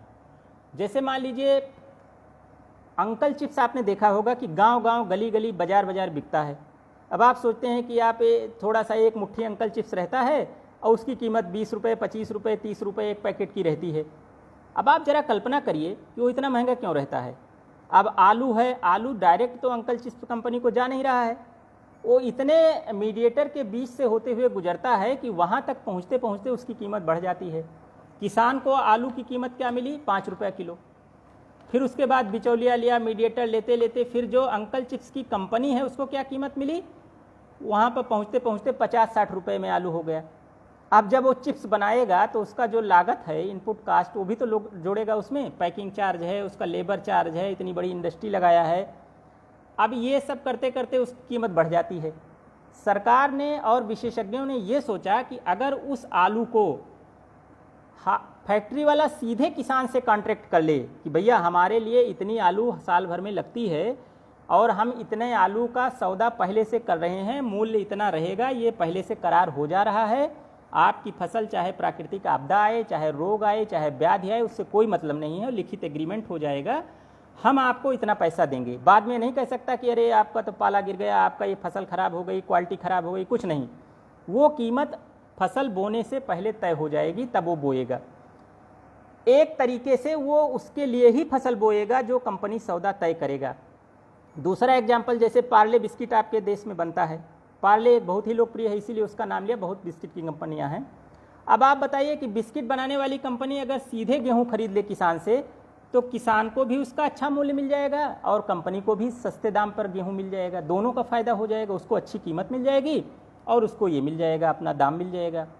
अब आप ज़रा सोचिए कि वो गेहूं उसके पास कंपनी तक आते आते कितना महंगा हो जाता है, किसान बेचारा उतना ही पैसा पाता है। तो अगर कॉन्ट्रैक्ट फार्मिंग हो जाएगी तो उसमें उसको उसके गेहूं का फ़ायदा उचित दर मिल जाएगी। अब इसके लिए हम उत्तर प्रदेश सरकार की तारीफ़ करना चाहेंगे कि यहाँ पर जो आदरणीय मुख्यमंत्री जी ने एक 1 डिस्ट्रिक्ट 1 प्रोडक्ट की योजना लागू की है, आने वाले समय में इस अधिनियम के लिए वो बहुत रामबाण होने जा रही है। आप कहेंगे कैसे? अभी आपने देखा अपने यहाँ प्रतापगढ़ एक जिला है उत्तर प्रदेश में, वहाँ आंवले की खेती गोंडे वगैरह के आसपास बहुतायत मामले में होती है, बहुतायत मात्रा में। अब उनको बेचने की समस्या आती थी, लेकिन अगर ये एग्रीमेंट, हमारा एक्ट लागू हो जाएगा तो क्या होगा कि जो च्यवनप्राश बनाने की कंपनियां हैं, बड़ी बड़ी कंपनियां सीधे वहाँ से खरीद लेंगी और उसके बाद में वो अपना प्रोड्यूस वहीं से तैयार करेंगे, उसमें किसान का भी फायदा, कोई बिचौलिया मीडिएटर नहीं रहेगा। तो ये तो इस एक्ट का फ़ायदा हुआ, जिसको ये कह के बताया जा रहा है कि खेती की ज़मीन लोग हड़प लेंगे। अच्छा, अब आप देखते हैं कि जब कटाई होती है फसल की, उस समय कीमत घट जाती है, तो उस समय कीमतों को घटने से बचाने के लिए ये सब जरूरी है। उस समय किसान को क्या कीमत, औने पौने दाम पे बेचारा बेच देता है, उसके पास स्टोरेज की सुविधा नहीं है, तो इसलिए जब स्टोरेज नहीं है तो बेचना उसका लाजमी है, रखेगा कहाँ, नहीं खराब जाएगी फसल, जो मिल रहा है वो भी नहीं मिलेगी। तो इन सब परिस्थितियों को देखते हुए किसान को जो है ये अधिनियम बहुत ही फ़ायदा देने वाला है। जो हमारा ये कॉन्ट्रैक्ट फार्मिंग मोटे तौर पर, उसका नाम तो हमने पूरा बताया और उसका आपको बताया भी कि कैसे है। तो ये किसान की जो उपज है उसका जोखिम कम करेगा, उसकी आमदनी में बढ़ोतरी होगी और दुनिया भर के बाज़ारों तक किसान की उपज की पहुंच होगी, क्योंकि इन्वेस्टर्स आएंगे ना, फिर डायरेक्ट इन्वेस्टर्स आ जाएंगे जब ये ओपन हो जाएगी मार्केट। तो ऐसे कोई इन्वेस्टर्स आ ही नहीं रहा, इतना रेस्ट्रिक्शंस है, नियम है कि कैसे आएगा। तो ये तो कॉन्ट्रैक्ट फार्मिंग की बात हो गई। मुझे लगता है कि ये विषय समझ गए होंगे आप लोग। अच्छा, फिर लोगों का ये भी है कि छोटे किसानों का इसमें कोई फ़ायदा नहीं है। अरे भाई, छोटे किसान 80 से 86% स्मॉल और मार्जिनल फार्मर्स हैं। और शांता कुमार कमेटी जो गठित हुई थी पिछले दिनों, उसने कहा कि खाली 6% किसान ऐसे हैं जिनको एमएसपी का लाभ मिल पाता है, और 84% ऐसे किसान हैं जो एमएसपी का लाभ बेचारे ले ही नहीं पाते हैं। तो 86% जो 80 से 86% छोटे किसान हैं, उन्हीं के लिए तो ये स्कीमें लागू होंगी, उन्हीं को तो इनका फ़ायदा मिलना है। अब इसके लिए 1 लाख करोड़ रुपए का स्ट्रक्चरल रिफॉर्म्स पैकेज सरकार ने बीते दिनों कोरोना काल में जब लॉकडाउन था तो घोषित किया। लोगों ने सुना होगा। अब लोगों के मन में जिज्ञासा होगी कि उसका क्या हुआ, किसान कैसे उसका लाभ लेगा। तो इन्हीं स्ट्रक्चरल रिफॉर्म्स के लिए तो है जो अधिनियम और ये बिल आए हैं। भाई, इनको कैसे इम्प्लीमेंट किया जाएगा, इसके लिए पैसा चाहिए। तो 1 लाख करोड़ रुपए का जो ढांचागत विकास होगा, उसके लिए जो बजट है ये रिलीज किया गया है, ये किसी को देने के लिए नहीं था। तो उससे ही इसका सब डेवलपमेंट होगा। और इसके अलावा अभी 75,000 करोड़ रुपए जो किसान सम्मान निधि दी जा रही है, वो भी किसान, छोटे किसान के लिए फ़ायदा है। उसका बड़े किसान को क्या फ़ायदा है? बड़े किसान के लिए 2,000 रुपये क्या मतलब है, छोटे किसान का फ़ायदा है। तो ये तो हो गई। अब तीसरा बिल एक जो आया है, मैं बहुत संक्षेप में उसको भी बताऊंगा, क्योंकि समय भी जो है धीरे धीरे अपनी गति से बढ़ रहा है। मुझे लगता है 2 अधिनियमों के बारे में आम किसानों के डाउट्स बिल्कुल क्लियर हो गए होंगे जो मैंने बताया। तीसरा है आवश्यक वस्तु संशोधन विधेयक, the essential commodities amendment bill 2020। अब आप कहेंगे ये क्या है भाई? इस पे भी लोगों को बहुत कम समझ में आया। इंटरनेट पे भी बहुत सामग्री दी गई, वो भी नहीं समझ पाए। मैं इसको थोड़ा क्लियर करता हूँ आपको, ये बहुत ही आवश्यक था। इससे लोगों का ये कहना है कि जमाखोरी बढ़ जाएगी। किसानों का, आम लोगों का ये कहना है कि भाई ये तो आप जमाखोरी बढ़ा रहे हैं। अब आप बताइए कि आवश्यक वस्तु अधिनियम 1955 आया था 1955 में। उसका नाम क्यों 1955 पड़ा? 1955 में आया था। उस समय क्या था कि किसान जो है जब प्रोड्यूस पैदा करता था तो ज़्यादातर साहूकारों से लोन लेता था, किसी से उधार लेता था, तो उसको औने पौने दाम में देना पड़ता था। अच्छा, होता क्या था कि लोग चीज़ों को डंप कर लेते थे, सोचते थे जब कीमत बढ़ेगी तब उनको हम बाज़ार में उतारेंगे, हमें अच्छा मुनाफा मिलेगा, और लोग परेशान होते थे, कीमतें बढ़ जाती थी। लेकिन ये परिस्थितियां कब की हैं? 1955 की आप बता रहे हैं। अब भैया 2020 चल रहा है। अब हमारे पास कितना खाद्यान्न उत्पादन है ये बताने की ज़रूरत नहीं है। पीडीएस से इतना बटी रहा है, सबको मिल रहा है, सरप्लस हमारे पास स्टॉक है। आपने देखा कि कोरोना काल में किसी को खाने के लिए दिक्कत नहीं हुई है। आपके यहाँ उत्तर प्रदेश की सरकार ने भी पर्याप्त मात्रा में सबको राशन कैसे उपलब्ध कराया? किसान अन्नदाता की बदौलत। तो वो 1955 की बात थी, अब कहाँ जमाखोरी आ जाएगी? संकट कहाँ है? और दूसरे और एक्ट में बाकायदा नियम बनाए गए हैं। कोई भी एक्ट जब बनता है तो बहुत सोच विचार के बनता है। जैसा मैंने आपको बताया कैसे कानून बनता है, उसमें स्पष्ट प्राविधान किया गया है कि उसका स्टोरेज कौन कर सकता है, और स्टोरेज इसको हटाने की ज़रूरत क्या थी? अब आपके मन में ये भी प्रश्न आएगा कि भैया इसको लागू रहने देते। आप सपोज करिए कि कोई एक टोमेटो केचप बनाने की फैक्ट्री लगाया, किसी इन्वेस्टर ने, किसी व्यवसायी ने, उद्योगपति ने लगाया। अब उसको साल भर के लिए टोमेटो चाहिए। आप पढ़ते होंगे समाचारों में और देखते होंगे टीवी पर कि कभी कभी टमाटर की कीमत 50 पैसे आ गई, 1 रुपये आ गई, किसान सड़कों पर फेंक रहा है। कभी कभी तो यहाँ तक आ जाता है कि किसान कह देता है भैया तोड़ ले जाओ, मुझे तोड़ने का जो मजदूरी है वो भी न देना पड़े, नहीं तो मेरे घर से जाएगा। अब ऐसे में आप सोचिए, अभी पिछले दिनों महाराष्ट्र में दूध किसान सड़कों पर फेंक रहे थे, कह रहे थे हमारी कीमत नहीं मिल रही है। ये अभी अभी की बात आपको बता रहा हूँ। आलू सड़ता रहता है, किसान फेंक देते हैं। अब आप बताइए, इसके लिए सुधारवादी कदम उठाने जरूरी थे। अब अगर मान लीजिए कोई टमाटर बनाने वाली फैक्ट्री का मालिक टमाटर स्टोरेज करता है, तो उसके यहाँ इंस्पेक्टर पहुँच जाता, कहता भैया ये 1955 का आवश्यक वस्तु अधिनियम लगा है, टमाटर ये सब आवश्यक वस्तु है, आप कहाँ स्टोर कर रहे हैं इसको? उसको धमकाता। अब या तो भ्रष्टाचार बढ़ता, कुछ पैसे देता, या उसके खिलाफ कार्रवाई होती। 2 ही काम हो सकता था। अब वो बेचारा कर रहा अच्छा काम, लेकिन वो ये अधिनियम उसके आड़े आ रहा है, इसलिए वो उसमें इन्वेस्ट ही नहीं करना चाहेगा। भाई उतनी बड़ी फैक्ट्री क्यों लगाएगा? उसके लिए वेयर हाउस बनाना पड़ेगा, गोदाम बनाने पड़ेंगे। अब गोदाम तो ऐसा है नहीं एफसीआई जैसा गोदाम, आपने टीना लगाया, दीवार खड़ी किया, बन गया। अब तो गामा रेस से उनको संरक्षित किया जाता है फसलों को। हाई टेक्नोलॉजी है, बड़े बड़े हाईटेक गोदाम है, पैसे लगते हैं उसमें उसका इन्वेस्ट होगा। तो जब इतना इन्वेस्ट करेगा वो, तो उसको अश्योर्ड होना चाहिए, उसको भी 4 पैसे फ़ायदा मिले और किसान को भी फ़ायदा मिले। अब आपके मन में ये रहता है, अब आप बहुत लोगों का, पढ़े लिखे लोगों का प्रश्न आया मेरी पोस्ट पर कि ये तो जमाखोरी को बढ़ा रहा है। भैया पहले समझो पूरी बात, कैसे जमाखोरी को बढ़ा रहा है। आप पूरा विषय समझते नहीं, इंटरनेट पे जाके अधिनियम पढ़ते नहीं, उसका नियम कानून पढ़ते नहीं है। अच्छा, यही चीज़ वो लोगों को फैलाते रहते हैं। इसलिए इनकी जानकारी हर एक आदमी को होना चाहिए। और सरकार क्या करती है, जब कोई कानून बनाती है तो बड़े लोगों का मतलब ज़्यादा बहुतायत लोगों के लिए बनाती है, जो ज़्यादा संख्या में हों। जैसे अगर ये कानून बने तो किसान को ध्यान में रख के बने, क्योंकि 2/3 आबादी किसानों की है। अब मुट्ठी भर व्यापारी के लिए थोड़े कोई कानून बनता है, जैसा लोग भ्रम फैलाते हैं। क्योंकि सरकार लोकतंत्र है, उसको हर बार जनता के पास जाना पड़ेगा। जनता तय करेगी, अच्छा आपने कानून व्यापारी को समझ के बनाया था, ये बताता हूँ चुनाव में, तो उसको लाभ भी तो मिलना चाहिए किसान को, या उसको स्टेक होल्डर्स को लाभ नहीं मिलेगा, खुद ही पता चल जाएगा। इसमें हल्ला करने की इतनी क्या बात है भाई। कानून कोई ये ब्रिटिश राज का थोड़े कानून खत्म नहीं होगा, इसमें सुधार हो जाएगा। इसमें कोई इतनी बड़ी बात थोड़े कि ऐसा कानून बन रहा है भैया ब्रिटिश का राज चल रहा है और लागू कर देंगे और जबरन कर वसूल करेंगे। ये तो भाई आपका देश है, आपका कानून है, आप उसको जब मर्जी हटा दो, कम कर दो, शिथिल कर दो। हुआ भी है, देखिए शिथिल हुए कि नहीं, ये कानून अपने ही देश के थे, आज जरूरत है उनको शिथिल करने की तो शिथिल कर दिए गए। तो मुझे लगता है कि ये तीसरा बिल बहुत ही ज़्यादा फायदेमंद है। इससे इन्वेस्टर्स आएंगे और हमारा कृषि के क्षेत्र में इन्वेस्टमेंट बढ़ेगा, किसान को उसकी उपज का कीमत मिलेगा, और जो कहीं पर ज़्यादा होता है कहीं पर कम सामान होता है उसकी कमी दूर होगी। अभी जो उत्तर प्रदेश का हम जिक्र कर रहे थे पहले अपने अभी इसमें व्याख्यान में, तो वो इसके लिए फ़ायदा होगा। कैसे? जैसे मान लीजिए आंवला है, कहीं टमाटर हो रहा है, कहीं आलू हो रही है, जैसे फर्रुखाबाद और ये सब क्षेत्र आलू के लिए मशहूर हैं। तो सरकार की कितनी दूरगामी सोच है, आप सोचिए। उसने पहले ही 1 डिस्ट्रिक्ट 1 प्रोडक्ट लागू कर दिया। अब वहाँ पे क्या है, ये नहीं कि एक ही प्रोडक्ट लागू होगा, वो ज़्यादातर मात्रा में किसान उसको बोलेंगे। तो जो आलू वाले जो इन्वेस्टर्स हैं, जो फैक्ट्री लगाएंगे उस प्रोडक्ट को बनाने के लिए, वो जाके फर्रुखाबाद क्षेत्र से ले लेंगे।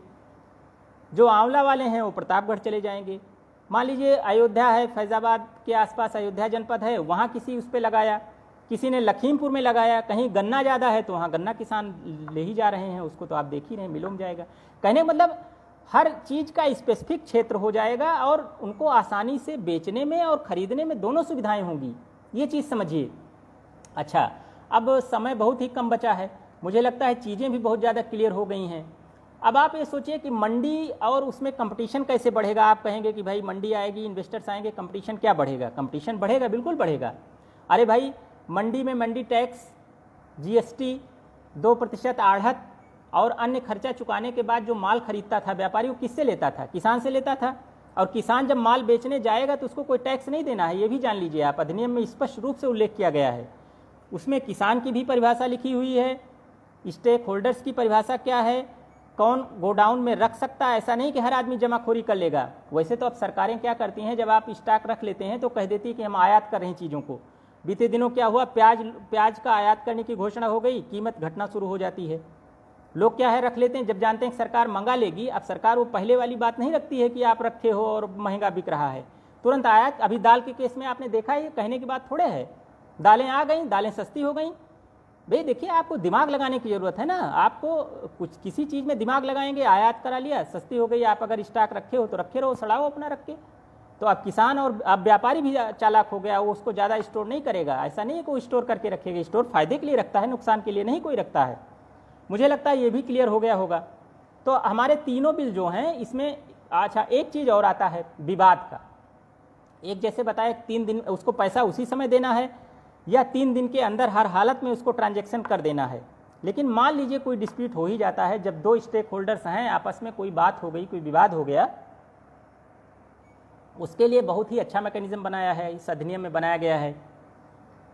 पहला है कि आप उसका सुलह कर सकते हैं आपस में, क्योंकि उसको आप बता देंगे कि भैया सुलह नहीं करोगे तो ये बाकायदा कानून है, आपके खिलाफ हम केस कर देंगे और एग्रीमेंट हुआ है और आपके खिलाफ जो कानूनी प्राविधान है उसके अनुसार कार्रवाई होगी। तो पहले तो सुलह सपाटा हो जाएगा, तय कर लेंगे बैठ के ही वो लोग, ज़्यादा समय उसमें नहीं लगेगा और ज़्यादा श्रम भी नहीं लगेगा, पैसा भी नहीं लगेगा। दूसरा, अगर नहीं मानता है तो जो SDM है वो उसका निस्तारण करेंगे, क्योंकि SDM तो हर आदमी के क्षेत्र में ही होते हैं। लोग कह रहे हैं कैसे उस राज्य में भैया नहीं जाना है, आपका जहाँ मामला है वहीं पर इसका निस्तारण होगा, आप खाम में भ्रम ना पालिए। तो इसलिए SDM इसका निस्तारण कर देंगे। तीसरा है कि अपीलीय प्राधिकरण बनाया गया है, और उसके लिए सबसे बड़ी बात है कि सरकार ने तय किया है कि इसकी समय सीमा हो। देश में जैसे मुकदमे चलते हैं ऐसे नहीं कि चल रहा है आपका जीवन बीतने वाला है तब फैसला आ रहा है, ऐसा नहीं होगा। उसका एक निर्धारित समय होगा कि इतने दिन में सुलह कर लीजिए, नहीं तो इतने दिन में एसडीएम फाइनल करेगा। एसडीएम बस, उससे ज़्यादा समय एसडीएम को नहीं दिया जाएगा, 1 महीना या 2, उसको पूरा देखना पड़ेगा। मैकेनिज्म बन रहा है अभी तो ये मोटा मोटी चीज़ें आई, उसका पूरा मैकेनिज्म बन रहा है, डिटेल में आएगा पूरा ये अभी। तो ये हो गया। अब एक चीज़ लोगों के दिमाग में और चलते चलते मैं बता दूं लास्ट में कि पंजाब में ही इस अधिनियम का विरोध क्यों हुआ। तो पंजाब में विरोध इसलिए हुआ कि पंजाब में जो खेती से जुड़े हुए 12 लाख से भी अधिक ऐसे परिवार हैं, जो 12 लाख से ज़्यादा परिवार खेती से सीधे तौर पर जुड़े हैं पंजाब में, बड़ी संख्या होती 12 लाख। फिर उसके बाद में परिवार की बात कर रहा हूँ मैं, व्यक्ति की, मतलब ये व्यक्ति जुड़े हैं, परिवार जुड़ा हुआ है, उसमें आबादी की बात नहीं कर रहा हूँ। 28,000 ऐसे लोग हैं जो रजिस्टर्ड कमीशन एजेंट हैं उसमें 12 लाख में। तो उनके लिए 28,000 रजिस्टर्ड कमीशन एजेंट हैं, जो बड़ी संख्या होती है। अब जब फसलों की खरीद होती है तो करीब 2.5% कमीशन मिलता है उनको, और सरकार को भी 6% कमीशन मिलता है इस पर।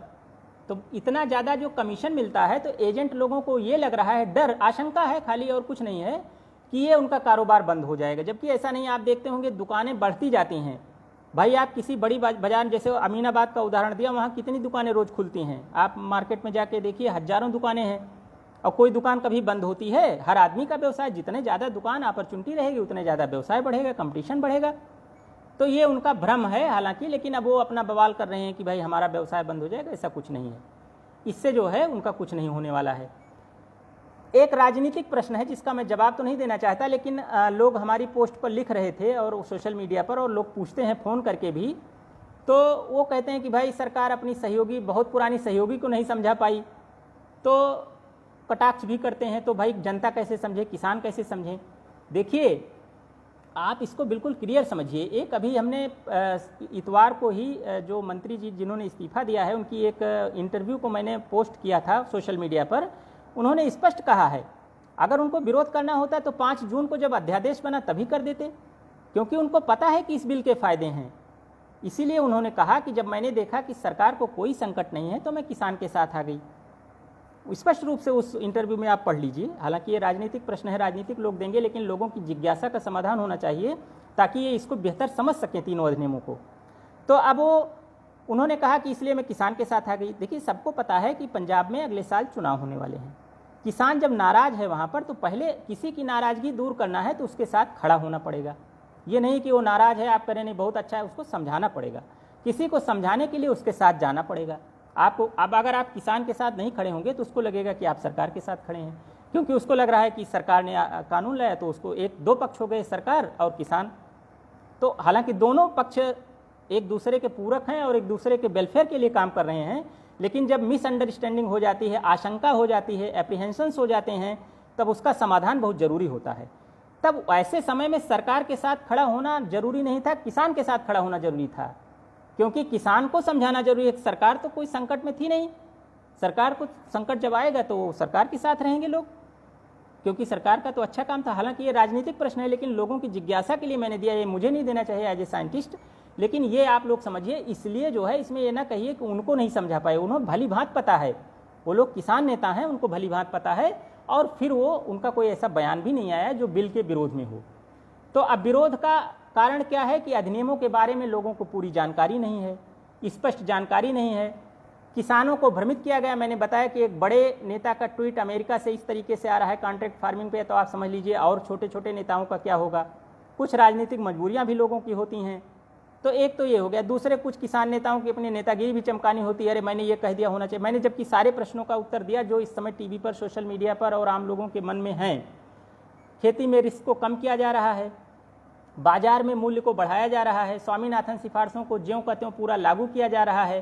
तो ऐसी स्थिति में इन तीनों अधिनियमों का एक बहुत बड़ा जोरदार स्वागत होना चाहिए था, लेकिन कुछ राजनीतिक स्वार्थ बस, कुछ आशंकाओं के चक्कर में, कुछ भ्रम के चक्कर में, कुछ अधिनियमों को ना पढ़ने के चक्कर में, जानकारी के चक्कर में, इसकी सही व्याख्या न होने के चक्कर में, पूरा मैकेनिज्म अभी डेवलप ना होने के कारण भी लोगों को शंकाएं हो रही हैं। तो इसके चक्कर में लोग दुष्प्रचार कर रहे हैं, जो बहुत ही दुखद है मैं कहूँगा। और इस पर बहुत जल्दी आप लोग भी, जो लोग भी सुन रहे हैं इस कार्यक्रम को, उन्हें भी लोगों को समझाना चाहिए, बताना चाहिए। किसानों को भी मुझे लगता है, मैं उनसे भी अपील करूँगा, चूँकि एग्रीविजन एक कृषि संगठन है, कृषि विद्यार्थियों के लिए, किसानों के लिए कार्य करता है, तो इसका काम है कि कृषि के वेलफेयर की बात हम लोग करते हैं। हम किसी व्यक्ति की, किसी सरकार की, किसी संस्था की बात नहीं करते हैं, हम किसान और कृषि विद्यार्थियों की बात करते हैं। तो इसलिए हमारा ये दायित्व बनता है कि हम अच्छी बात, अच्छे विषय, जो उसकी सही चीज़ें हैं वो रखें, तटस्थ होकर रखें। अगर इसमें कोई खामियां होती तो हम जरूर उसका विरोध करते, लेकिन ये इसकी अब हमें ये उम्मीद है कि हमारे इस पूरे चर्चा को सुनने के बाद किसान भाइयों को इन असलियतों के बारे में सही जानकारी जरूर मिली होगी और आम नागरिकों को, जो हमारे व्यूअर्स हैं, जो सुन रहे हैं, सबको मिली होगी और वह स्वतः इस नई पहल का स्वागत, जो निश्चित रूप से आने वाले समय में उन्हें न सिर्फ आत्मनिर्भर बनाएगी बल्कि सामाजिक व आर्थिक रूप से समृद्ध बनाते हुए दूरगामी परिणाम देगा। यानी कृषि सुधार अधिनियम 2020 आत्मनिर्भर किसान दूरगामी परिणाम, जो आज का शीर्षक है, वो पूरा सार्थक होने जा रहा है। मुझे लगता है कि मैं किसी का प्रश्न नहीं ले पाया, किसी से बात नहीं कर पाया, इसका मुझे अफसोस रहेगा। मैं कभी फिर बात करूंगा, क्योंकि ऑलरेडी हमारा सेशन थोड़ा विलम्ब से शुरू हुआ, मुझे मोबाइल पर शुरू करना पड़ा, जैसा कि मैंने आपसे पहले ही क्षमा मांग लिया था। और मैं इस चर्चा को आयोजित करने के लिए एक बार पुनः एग्रीविजन अवध टीम का हृदय की गहराइयों से धन्यवाद ज्ञापित करता हूं, वहां के पदाधिकारियों का, वहां के वरिष्ठ कार्यकर्ताओं का, कि मुझे उन्होंने अवसर दिया, आपके बीच अपनी बात रखने का मौका दिया। मुझे लगता है कि आप मेरी बात से सहमत होंगे। अगर नहीं भी सहमत होंगे तो उन विषयों को हम और आगे चर्चा करेंगे, फिर हमारे और एक्सपर्ट आएंगे, आप क्या समय बात रखेंगे, जो विषय होगा आपने जो कमेंट बॉक्स में लिखा होगा उसके आधार पर हम अगली चर्चा को रखेंगे। कल ही परसों में हमारी दूसरी चर्चा भी होगी। इन्हीं बातों के साथ मैं अपनी वाणी को विराम देता हूँ। जय जवान, जय किसान, जय विज्ञान, और हम आपसे विदा लेते हैं। सादर प्रणाम, नमस्कार।